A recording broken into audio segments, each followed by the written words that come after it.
Bonjour chers auditeurs et auditrices, bienvenue sur Vue d'ici. Vue d'ici, c'est tous les samedis et les dimanches de 10h à 11h. Avec moi, Franck, ou Lancelot, vous me connaissez peut-être un petit peu plus, puisque j'anime du lundi au vendredi de 14h à 18h sur Radio Ems. Mais là, aujourd'hui, je me consacre plus à des acteurs et des actrices de l'Est parisien. Des gens qui sont bénévoles, qui animent les associations, qui font la solidarité, qui font la citoyenneté dans l'Est parisien et notamment à Montreuil.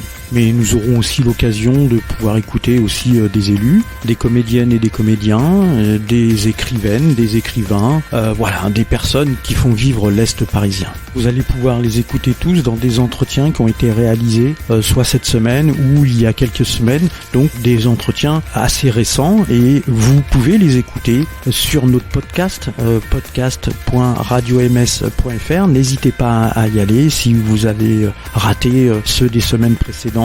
Allez, on écoute et on se retrouve tout à l'heure. Pour Vue d'ici, je me trouve avec Léa Longeau, du quartier des Ruffins à Montreuil, et qui est membre de Didatica. On va nous expliquer tout ça. Elle fait plein de choses avec des gamins, des ateliers par rapport au tramway qui va arriver sur Montreuil. Bonjour Léa. Bonjour.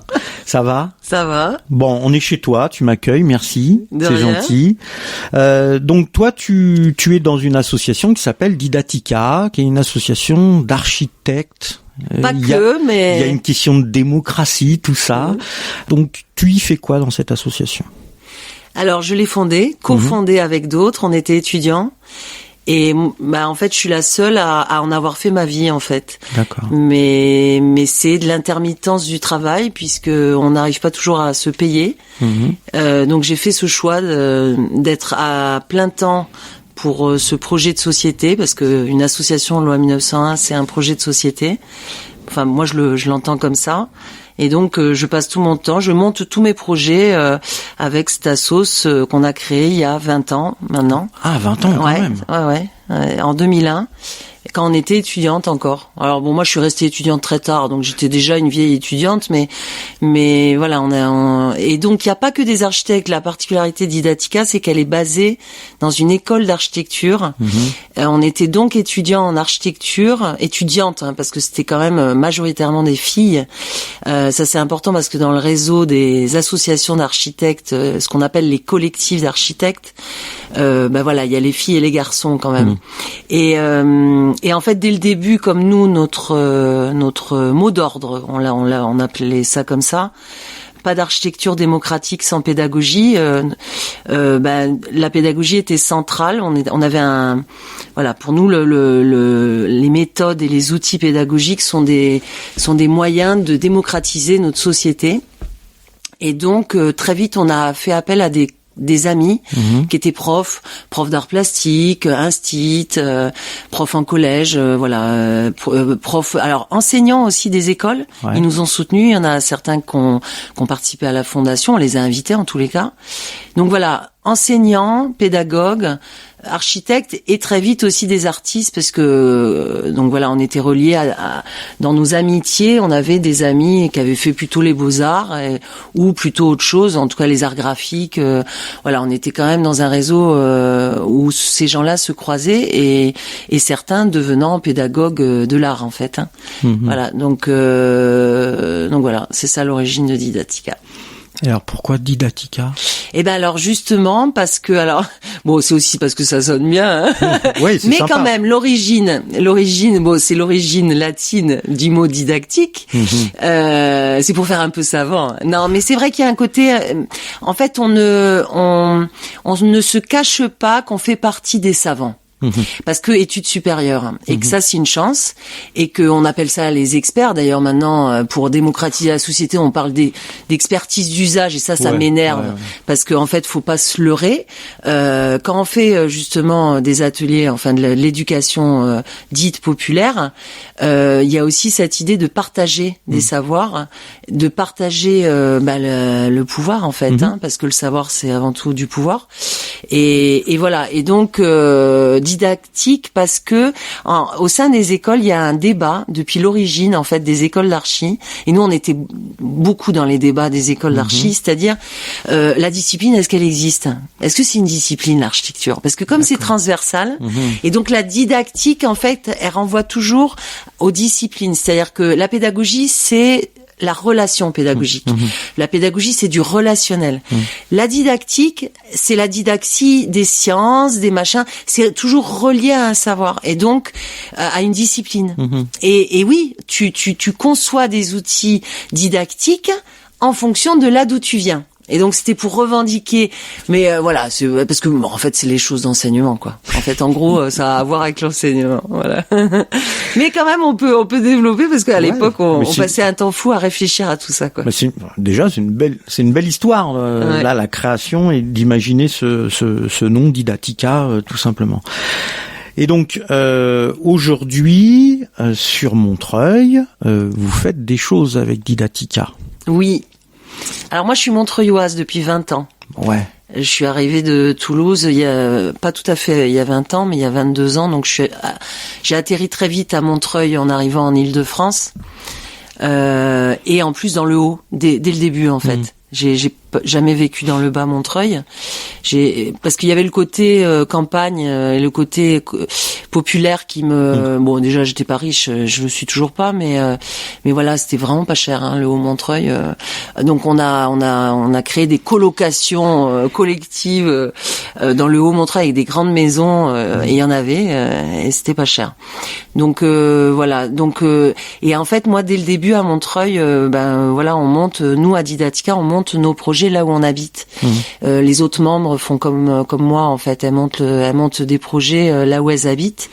Et bon moi à l'époque c'était un projet autour de l'histoire et de la culture des Roms, du peuple Rom. Et donc ça date voilà, le projet Rom de Didactica, il date de 2004. Ah oui. Donc très vite en fait à la Boissière, en fait j'ai atterri à la Boissière et c'était la ville des Roms quoi. Parce que c'est là où une histoire très particulière s'est créée à Montreuil avec les Roms. Donc quand même l'origine de mes actions à Montreuil, moi je connais surtout le réseau autour des solidarités autour des Roms et des Roms engagés aussi parce qu'il y a une histoire particulière des Roms engagés à Montreuil. Et donc je débarque au Ruffin seulement il y a 5 ans. Parce que j'ai pas mal déménagé, j'ai fait pas mal de quartiers, et je débarque au Ruffin et bon, moi j'étais sur le projet Rome, et puis mes voisins, eux ils s'intéressaient à l'urbanisme. Et moi je leur dis oh non, l'urbanisme c'est mon secteur, moi je vais pas m'occuper parce qu'en général quand on est architecte ou urbaniste, c'est difficile de s'engager sur ses propres questions professionnelles parce que c'est du bénévolat et du coup on peut y passer très vite tout notre temps.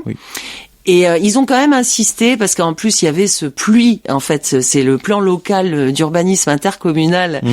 C'était la grande enquête publique en 2018 et donc mes voisins étaient très à l'affût des infos de tout ça. Pour vérifier si on n'allait pas leur faire des trucs à l'envers et si on n'allait pas faire passer une autoroute ou même construire surtout parce que ce qui intéressait quand même beaucoup les habitants de mon coin c'était qu'il y ait pas de construction d'immeubles trop hauts pour faire de l'ombre parce qu'il y a ça aussi, on est dans un quartier très privilégié où il y a encore énormément d'espaces végétaux en fait c'est quand même la qualité de ce quartier, c'est quand même ça. Voilà, donc ils insistent et je leur dis OK, je veux bien participer avec vous à ces questions-là. Moi ça me permet de vous connaître, je connaissais personne dans le quartier, donc c'était bien. Et en même temps, je leur dis dès le début, bon, voilà, moi si je m'engage avec vous dans ce collectif d'habitants, à ce moment-là, je monte un projet Didactica, quoi. D'accord. Parce que moi c'est Didactica. Alors oui, quand même que je rappelle pourquoi on s'est créé le collectif. Donc l'occasion de la création de cette assos, c'est en effet ce plan local d'urbanisme intercommunal.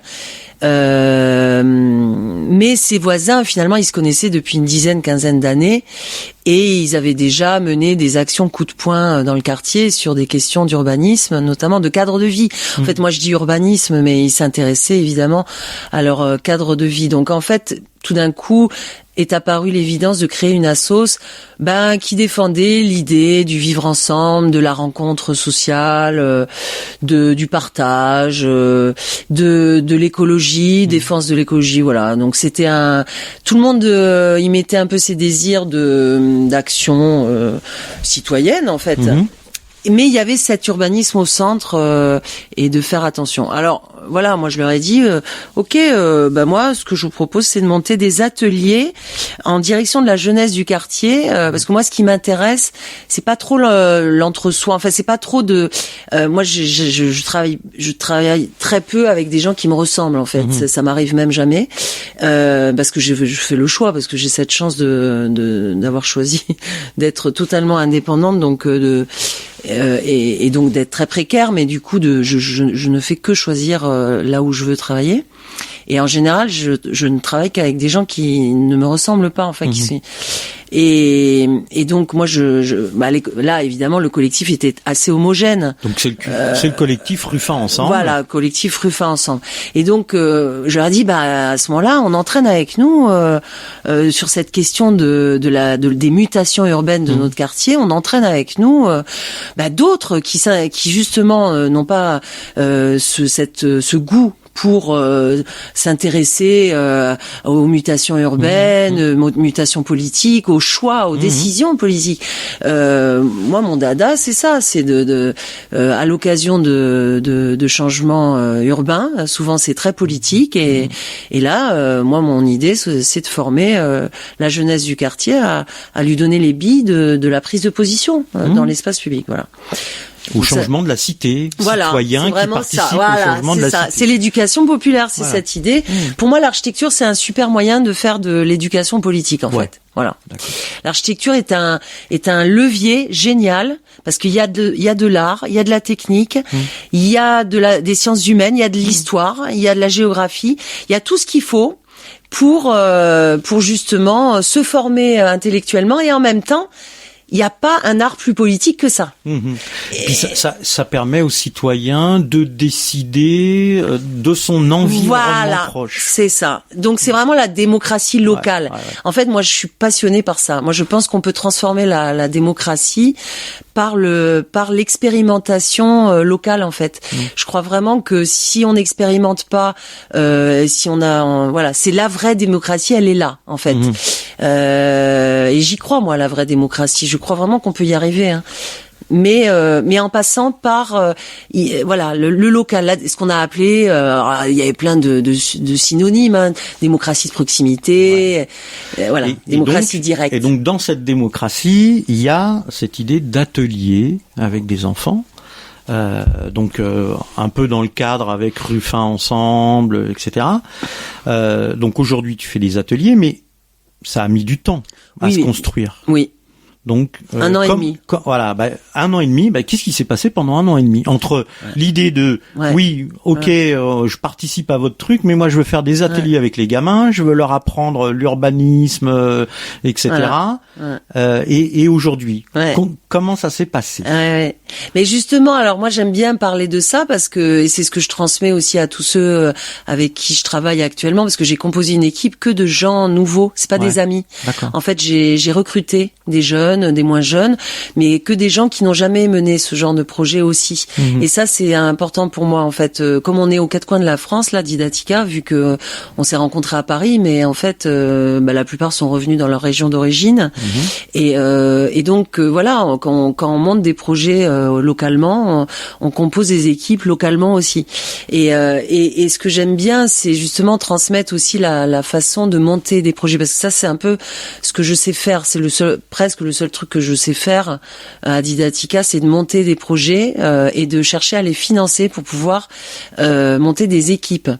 Et donc il y a 2 ans, donc c'était c'était en 2019. Oui, c'était début 2019, mais ça avait commencé quand même dès le début de Ruffin, donc c'était fin 2018 que l'idée a commencé. Alors au départ, l'idée c'était vraiment prise de conscience qu'il y avait une grande mutation dans ce quartier, qui attendait les changements depuis 20 ans, et que tout arrivait. C'est normal, parce que quand un projet arrive, les autres se greffent, et ça c'est la logique aussi des financements des collectivités. Voilà, donc il y avait une grosse mutation du quartier. Mais moi, j'avais très envie plutôt de travailler sur l'histoire du quartier. Quand un quartier se transforme, c'est bien de faire le point sur ce qu'il est, ce qu'il était et ce qu'il va devenir. Urbanisme, oui, mais il fallait que je recrute parce que moi, j'aime bien faire plutôt de l'histoire et de la vidéo avec les mômes. Donc il fallait que... Donc voilà, je propose ça, des ateliers d'urbanisme et de mémoire, voilà, mémoire et urbanisme, on va dire. Et donc, les premières étapes, c'est déjà de remettre le nez sur les dispositifs de financement de ça, parce que ça faisait 5 ans que j'avais pas fait ça. Au sein du collectif, il y avait une membre, il y a toujours une membre qui est salariée d'une association historique de l'éducation à l'environnement, qui m'a beaucoup aidée au début parce que j'étais plus du tout dans le coup en fait. Bon voilà, c'est des dispositifs assez classiques, mais il y en a des nouveaux. Et en fait, ce qui s'est passé entre-temps, donc je prends connaissance un peu de même des fondations, parce qu'il y a pas mal de fondations qui financent des projets d'éducation, d'éducation par l'art, d'éducation à l'art. Bon, souvent ils s'intéressent plutôt à l'accès à l'art, alors que c'est pas du tout ça. Nous, notre truc, c'est plutôt de mettre en posture de création artistique et non pas de dire voilà l'art, il faut que vous accédiez à tel musée, tel autre. Non, c'est plutôt de se dire on va utiliser en effet l'histoire de l'art, mais pour créer en fait, parce que ça n'a pas trop d'intérêt d'aller voir moi c'est pas mon truc d'aller voir des musées sans avoir un objectif. Enfin, je pense pas que ça a beaucoup de répercussions d'ailleurs. Moi-même, gamine, les musées, ça m'a pas beaucoup marqué, quoi. Par contre, quand j'allais dans les musées pour aller chercher des trucs, oui. Mais bon, voilà, tout ça pour dire que comment j'en étais. Je commence à chercher, et entre-temps, c'est l'hiver, et nous, on est dans un quartier où il y a beaucoup, il y a beaucoup de parcelles comme ça avec des barrières, bornes, des barrières, des balustrades, je sais pas comment on les appelle. À chaque fois, on a du mal à les nommer. Et en fait, on sait pas trop ce qui se passe derrière. Et c'est ces fameuses parcelles gelées en attente du tramway. Ouais. Et en fait, les barrières tombent une nouvelle fois, parce qu'elles étaient déjà tombées en 2012. Ça, c'est mes voisins qui me le racontent. Et bon, elles tombent sur les bagnoles, dans la rue, et qu'est-ce qu'on découvre? Une montagne de déchets. Et là, le collectif, évidemment, qui s'était déjà engagé, avait déjà interpellé les pouvoirs publics, tous les responsables, en 2012, pour dire non mais attendez, c'est pas possible de laisser ces parcelles sur le chemin des écoles avec tous ces déchets. Donc, faut savoir que la propreté dans les quartiers périphériques est une question assez présente de nos riverains. Et donc du coup tout d'un coup il y a une sorte d'action citoyenne qui se crée en parallèle. Mais moi j'avais déjà ce projet d'atelier, et puis moi mon idée d'atelier c'était en effet d'aboutir à des aménagements, mais il y avait plein de possibilités d'espace de projet, on va dire. Il y avait évidemment le tramway, mais j'avais pas de visée. Je savais qu'il fallait que je repère les différents espaces dans le quartier pour que les gamins puissent avoir des espaces de projet. Mais j'avais pas, j'étais au début de la proposition, et d'ailleurs c'est en montant le projet, en rencontrant les partenaires qu'on arrive arrive à savoir à peu près où c'est qu'on peut intervenir. Et cette parcelle, qui du coup devient un enjeu pour le collectif Ruffin, parce que l'idée c'était de la faire nettoyer par Grand Paris Aménagement, qui était donc le gestionnaire pour l'État, parce que l'État donc était propriétaire de cette parcelle. Ce qu'il faut dire, c'est que le collectif Ruffin se constitue comme un comité de vigilance citoyenne qui interpelle les pouvoirs publics et qui arrive à qui se fait soutenir quand même ça par la mairie, parce que la mairie se sentait quand même assez en fait face à ces parcelles, comme elle n'est pas propriétaire, elle a pas beaucoup de prise dessus, et donc elle a profité aussi de ce groupement de citoyens très en colère pour justement elle aussi interpeller, parce qu'en fait elle arrivait pas, la municipalité avait beaucoup de mal à justement communiquer, dialoguer avec tous ses partenaires du tramway, mais parce que c'est une complexité aussi. Et donc, la mairie arrive à mettre autour de la table avec nous, donc en nous invitant en tant que générateur de tout ça. Et mais quand même, faut le dire. Moi, je pense que la réussite de tous ces projets, c'est aussi parce qu'on arrive à travailler ensemble.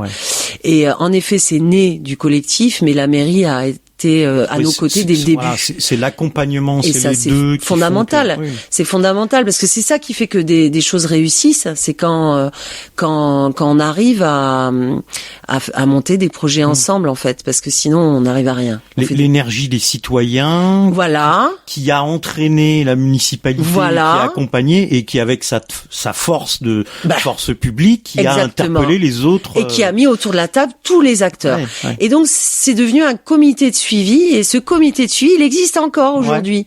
Et ça, c'est quand même vachement bien, parce que ce comité de suivi, il y a Grand Paris Aménagement, donc représentant l'État, il y a le département, il y a donc la ville, il y a le collectif Ruffin, les habitants, il y a Didatica, parce que dès le début, en fait, moi j'avais la double casquette, j'ai tout de suite dit que j'avais ce projet d'atelier, et je leur ai dit ça pourrait être un espace de projet. Voilà, donc dès le début, il y a eu cette idée de pourquoi pas que ça devienne un des espaces de projet des ateliers que j'étais en train de monter. Et Grand Paris Aménagement, qui nos interlocuteurs qui n'avaient pas trop l'habitude de l'urbanisme transitoire et tout ça. En fait, on avait affaire à des acteurs pas habitués à tout ça, et nous-mêmes à Didatica, on connaît très bien le sujet, mais on l'a jamais vraiment fait, l'urbanisme transitoire, parce qu'on n'est pas forcément très pour, parce que s'occuper puis après s'en aller, on trouve ça moyen. Mais justement, là, c'est autre chose. Alors du coup, ce qui s'est passé, il y a eu un croisement de projets, c'est-à-dire que les projets des ateliers en fait, on fait des propositions sur cette parcelle, qui a fait que justement Grand Paris a vraiment et même le département, enfin tous ceux qui étaient autour de la table ont trouvé ça super, que ça soit un travail pédagogique. Le collectif Ruffin, du coup il y avait des solutions qui s'ouvraient à nous, parce qu'en fait le problème du nettoyage, c'est qu'on peut nettoyer, mais ça peut revenir. Parce que le tramway il est pas. On nettoie les parcelles, mais si elles sont pas occupées, si on n'y fait pas quelque chose. C'est ça. Il peut y avoir encore ces dépôts d'entreprises. Voilà, souvent c'est ça. C'est des dépôts d'entreprises. Et donc donc il y a eu croisement. Alors les croisements des fois sont compliqués aussi. Parce que alors moi en plus, comme j'étais dans les deux collectifs Ruffin et Didatica, c'était un peu compliqué. Donc très vite on s'est dit au sein du collectif qu'il fallait que je quitte le CA du collectif pour que les choses soient plus claires. On a monté une convention de partenariat entre nos deux assos pour que les choses soient claires. C'est le collectif qui a signé la convention d'occupation, parce qu'il y avait aucun sens que ça soit Didatica, parce que j'allais pas me retrouver à gérer. C'était aux habitants de gérer justement. Et c'est pas l'objet de Didatica. C'est pas du tout l'objet de Didatica. Voilà, donc c'est vraiment un partenariat. Donc là on est Didatica a dû signer je sais pas combien de conventions de partenariat depuis, mais c'est ça, c'est un peu mon dada ça. C'est le partenariat, quoi. Moi je crois, et c'est la coopération. En fait, moi c'est mon grand dada ça. Mais c'est ce qu'il y a de plus dur, ça. Donc il y a ces idées d'ateliers, tu présentes les ateliers, il y a les financements qui arrivent. Oui, ça, je crois que j'ai fini. Les financements qui arrivent. Alors oui, non, ils arrivent au compte-gouttes.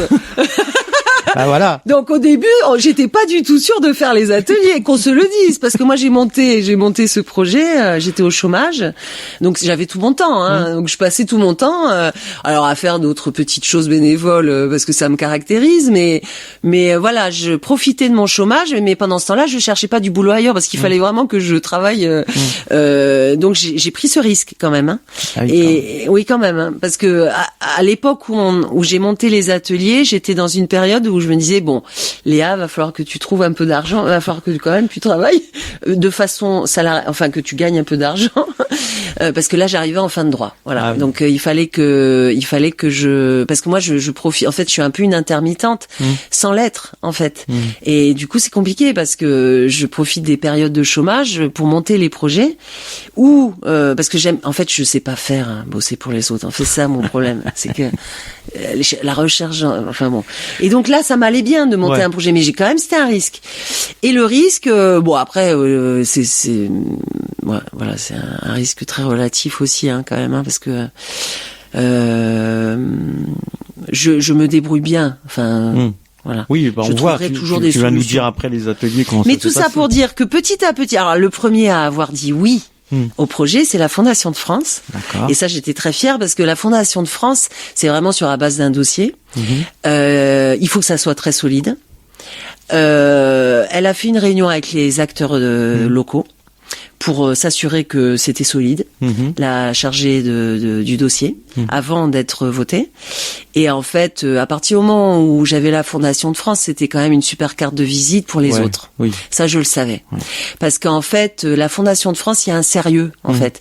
C'est parce que souvent, ils financent quand même des projets assez... sur le plan éducatif, parce que là on était sur la dimension éducative, enfin voilà, c'est assez sérieux. En plus, ils vérifient, etc. Ils vérifient tout, même sur les modalités d'évaluation. Donc ça fait une carte d'entrée un peu pour les autres. Et donc les autres, là, quand j'ai eu la Fondation de France, là j'ai commencé à espérer que ça pouvait marcher. Et elle a dit oui en début 2019, je crois. Oui, c'est ça. Et après, moi j'ai déposé maintes projets. Alors oui, ce qu'il faut savoir, c'est que je pensais démarrer les ateliers à la rentrée 2019 et j'avais pas réussi à avoir les financements, donc j'ai reporté d'1 an. Et c'est ce qui fait que j'étais ric-rac. Oui, j'étais ric-rac au niveau chômage parce qu'en fait, il me restait plus qu'1 an. Donc Fondation de France. Fondation de France. Et puis après, j'ai déposé contrat de ville. Bon, ça parce que ça correspondait bien. Bon là, c'est un petit financement. Donc ça a été. C'est tout petit. Bon ça, oui, ça c'est. En plus c'était très local. Les contrats de ville, c'est très local. Donc comme là, c'était un projet très très localisé avec les. En fait, l'idée c'était de monter alors qu'on le dise quand même. C'est quoi le projet Les ateliers, c'était de s'adresser à la fois aux primaires. Donc plutôt là, donc 6-12 ans. En fait, essayer de toucher un peu tous les âges de la jeunesse, donc primaire et collège. Parce qu'on a ça dans le quartier, on a un collège. Donc, on va aborder les ateliers. Oui, après. Mais voilà, pour dire que donc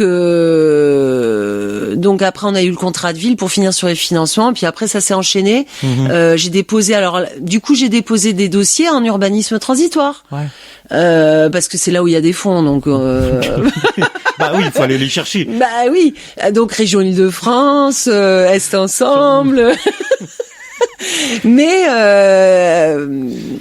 Mais voilà, c'était un peu délicat parce que certains, par exemple, Occupation éphémère d'Est Ensemble, le collectif pouvait être à considérer à un moment donné qu'ils étaient plus légitimes de déposer le dossier parce qu'en effet c'est occupation éphémère. Mais sauf que les aménagements que vont faire les enfants sur la friche, c'est ça l'occupation aussi éphémère. Mais c'est que moi j'avais besoin d'argent en fait, c'est ça le problème.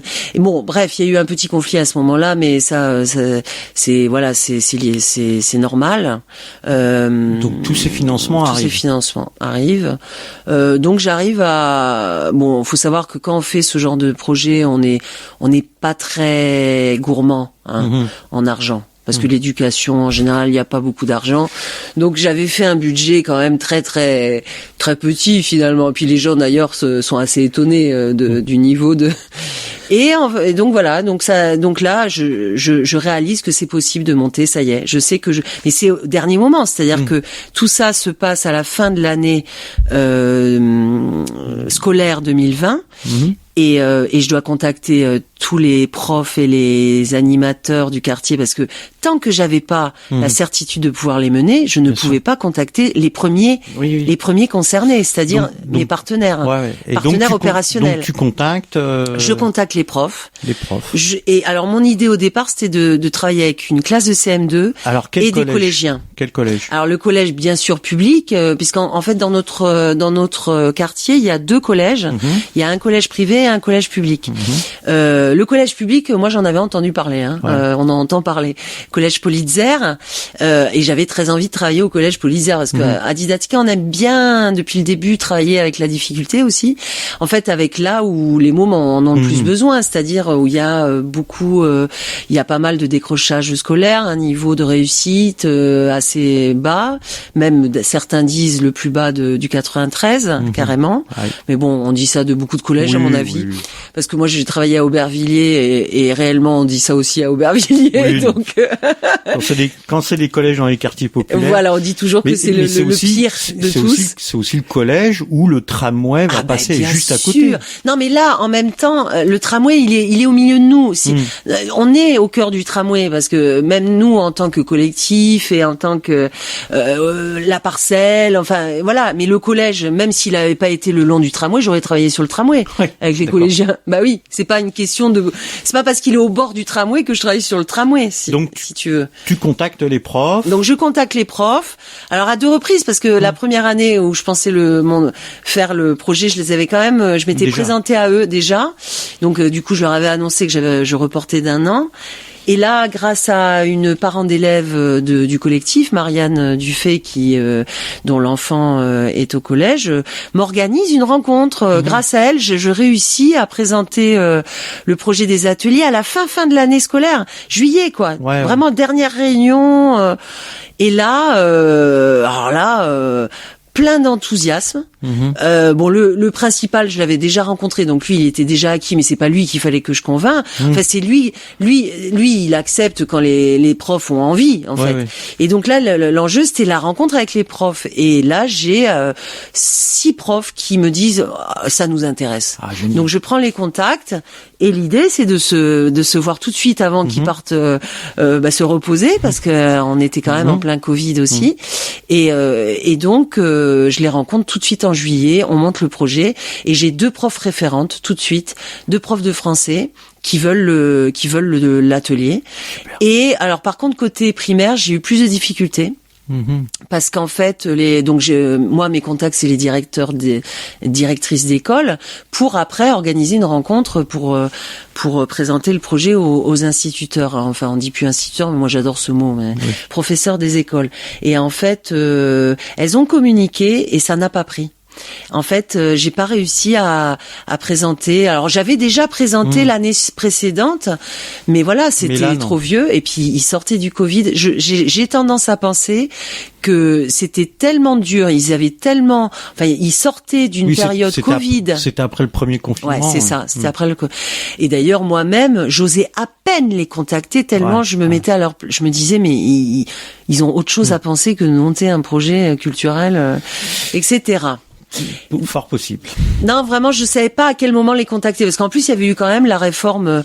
Il y avait eu tout un mouvement au sujet de la réforme Blanquer, et là, dans mon quartier, justement, il y avait beaucoup de profs très engagés, et donc ça s'enchaînait. Avant le Covid, il y avait la réforme Blanquer, et puis après, il y a eu le Covid. Je savais pas à quel moment les contacter, quoi.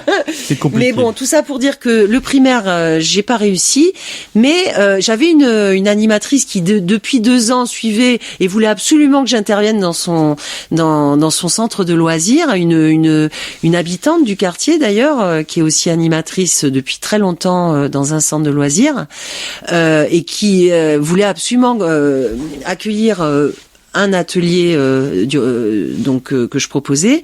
Mais moi, je lui avais dit, moi, je me concentre quand même d'abord sur le temps scolaire, parce qu'à Didactica, on aime bien travailler sur le temps scolaire.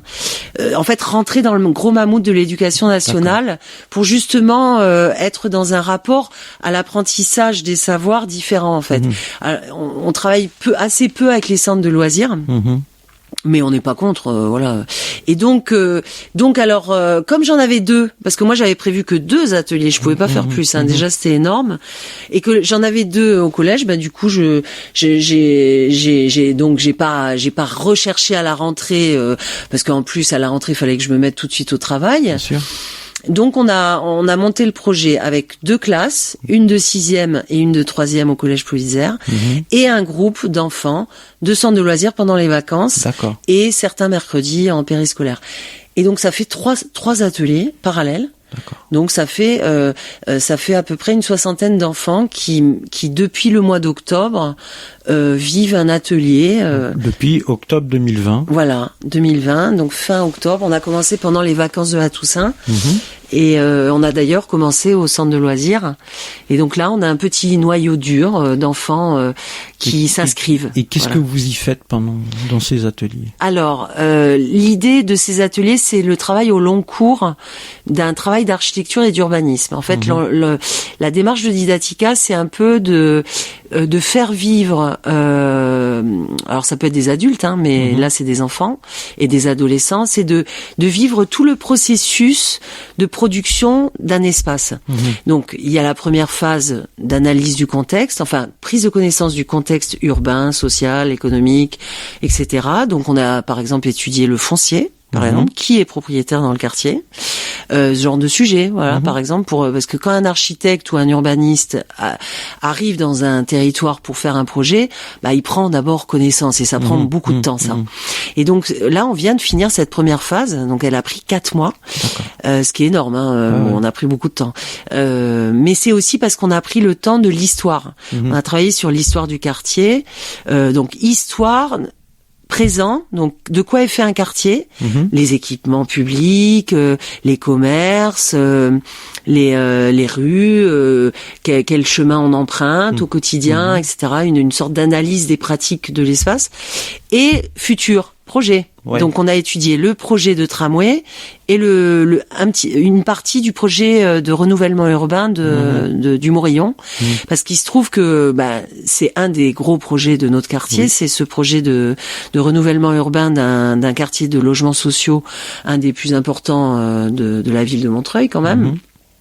Et à l'intérieur de ce projet de renouvellement, il y a un travail sur les cheminements piétons, d'améliorer les cheminements piétons dans le quartier. Et donc nous, on s'est emparé de ce sujet parce qu'il se trouve que c'est un des sujets principaux quand un tramway arrive, c'est comment on va gérer tous ces cheminements et comment préfigurer des cheminements et donc les aménager en fait. Voilà. Donc on a travaillé sur ces 2 projets urbains. Donc voilà, passé, présent, futur. Et là, on arrive dans la seconde phase. Donc la seconde phase, c'est la transmission, c'est la synthèse des données. Donc comment à un moment donné, parce que là, c'est une forme de travail de conception d'espace. C'est se dire, on ne conçoit pas, on n'est pas des créateurs ex nihilo. C'est pas le geste artistique, l'architecture. L'architecture, c'est issu d'un contexte. Et donc tout ce travail de synthèse des données, du coup, les pistes de projet vont émerger de cette synthèse. D'accord. Voilà, ils vont faire un diagnostic qu'ils vont proposer aux habitants.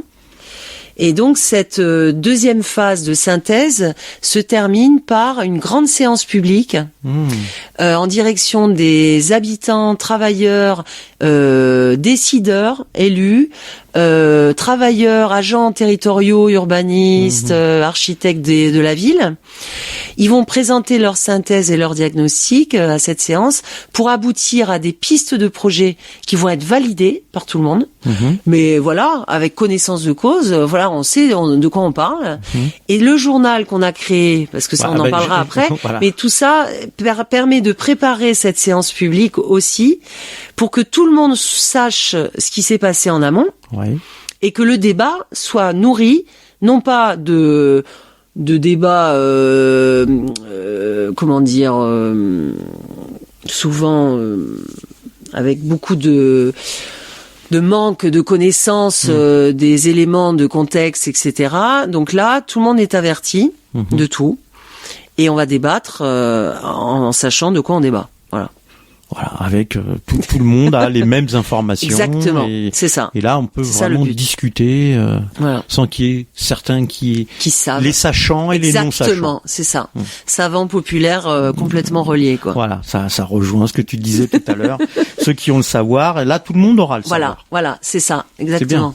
Très bien. Et ça, c'est les enfants qui font ce travail-là. Et c'est eux qui vont parler principalement, quoi. C'est génial. Ouais. C'est génial. Et donc, tu le disais tout à l'heure, vous produisez un journal. Voilà. Alors c'est un outil, le journal, c'est vraiment un outil pour favoriser justement ce partage de savoir et ce partage d'une expérience exceptionnelle, parce qu'il faut savoir que voilà, c'est très rare de faire un travail aussi long avec des non avertis justement et surtout c'est aussi un journal, donc non seulement qui partage tout ce qu'on collecte, mais aussi sur les méthodes, voilà, sur les méthodes de la pédagogie de projet. Voilà, comment on mène un projet avec tout un tas d'acteurs,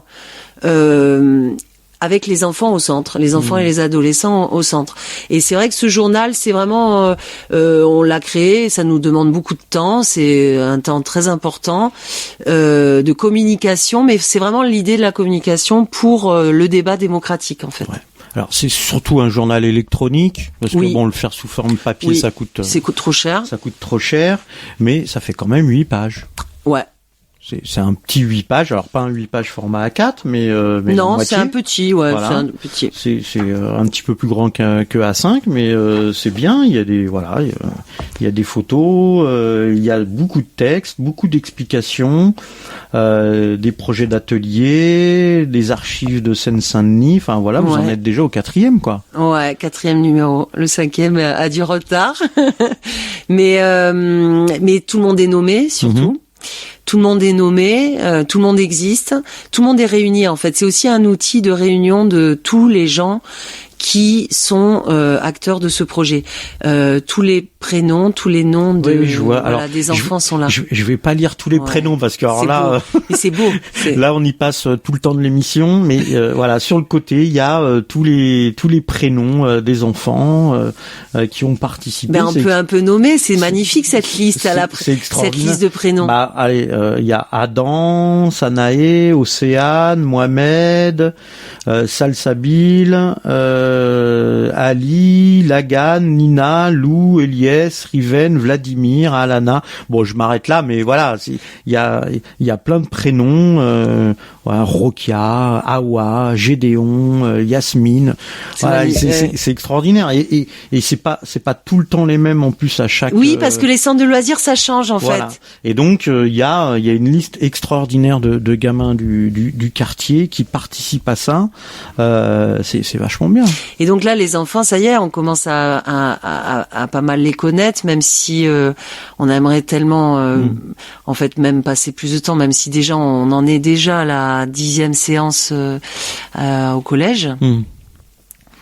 C'est des séances de 2 heures, mais comme on bosse comme des dingues, et qu'ils sont 25 quand même, c'est beaucoup, mais quand même on les connaît tous plus ou moins. Alors moi, il y en a quelques-uns encore, j'ai du mal à les nommer. Ça fait une belle production quand même. Mais c'est surtout que c'est des rencontres aussi, c'est des sacrées rencontres parce que certains évidemment, c'est des vraies belles rencontres, surtout au centre de loisirs parce que comme c'est l'espace du loisir et qu'ils sont moins nombreux, ils sont 12 en moyenne à chaque séance, donc on les connaît mieux et là c'est du pur plaisir parce que c'est de la rencontre humaine aussi parce que c'est des petits architectes, ils ont appelé leur salle la salle des apprentis architectes. Ils ont appelé leur salle comme ça parce que eux ils font une maquette, en plus ils ont besoin d'une salle où on peut laisser le matos, donc eux ils font une maquette. C'est génial. Et donc Cette retranscription de la synthèse, ça va se faire en public? Alors là, déjà, il faut annoncer la date pour ceux qui sont allés jusque là dans l'émission, parce que je sais pas s'il y a grand monde qui est arrivé jusque là, mais non, je crois qu'on va faire un vue d'ici exceptionnel. Non, pas trop parce que là, on est loin. Mais en gros, samedi, oui. Ce qui est prévu, c'est samedi 20 mars, après-midi, l'heure doit être confirmée. Il suffit d'aller sur le site de Didatica pour être au jus et même de demander si vous voulez faire partie de la liste de diffusion de Didatica ou même parce qu'on transmet toutes les infos dans les brefs de quartier, bien sûr. Donc il y a une liste de diffusion bref de quartier. Vous pouvez aussi adhérer et être membre de la liste de diffusion du collectif Ruffin qui reçoit aussi chaque sortie de journal du numéro du journal des ateliers. Et en fait, cette séance publique du 20 mars, évidemment, ce sera public, ce sera ouvert à tous et on pense la faire en extérieur en espérant qu'on ait les autorisations. Et ça aboutira donc en effet à une validation des pistes de projet sur lesquelles les enfants et les adolescents vont travailler à partir du mois de mars. Enfin non, à la fin du mois de mars et avril-mai, et ils vont concevoir du coup des espaces. Donc on a on pense travailler sur 3 espaces différents, mais tout ça reste à confirmer à la séance publique. Mais on a aucune idée de ce qu'on va faire pour l'instant. Ça va être décidé parce que là on est en train de faire les synthèses. On est très occupé à savoir qu'est-ce qu'on peut transmettre aux habitants. Donc, ça va être décidé début mars. Ça va être décidé. Les enfants vont réfléchir à des pistes et ça va être débattu fin mars.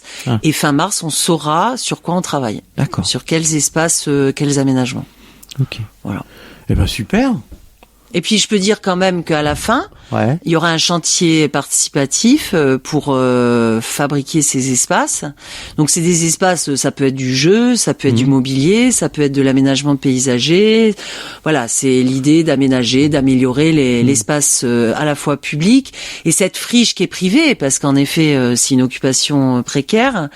Géré par une association, c'est quand même l'idée de travailler sur la notion d'espace public, donc un espace commun.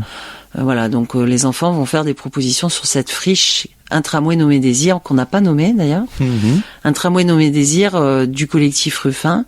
Et d'ailleurs, les enfants du centre de loisirs, quand je leur demande à chaque fois d'expliquer aux nouveaux arrivants qu'est-ce qu'on fait là, ils disent on prépare l'arrivée du tramway Désir. Donc moi je crois qu'on va essayer de nommer en fait parce qu'il y a des stations dans notre quartier donc il y a la station Côte du Nord et peut-être qu'on pourrait réussir à lui donner un nom, nous les gens qui travaillons sur l'arrivée du tramway. Bah oui. Et pourquoi pas désir? Parce que c'est vrai que le terme de désir est très utile pour la démocratie. Belle idée. On pourrait finir là-dessus. Ouais. On va finir sur le désir. Merci Léa. Merci. À très bientôt. À bientôt. Au revoir. Au revoir. Et voilà les amis, vue d'ici, c'est terminé. Vous nous retrouvez tous les samedis et tous les dimanches de 10h à 11h, mais aussi en podcast sur notre plateforme, sur la plateforme de Radio Ems, donc podcast.radioms.fr. Et puis, si vous connaissez des personnes qui seraient intéressées ou que vous voudriez entendre en entretien ou en interview dans Vue d'ici, n'hésitez pas à nous écrire sur contact@radioms.fr. Allez, à bientôt les amis.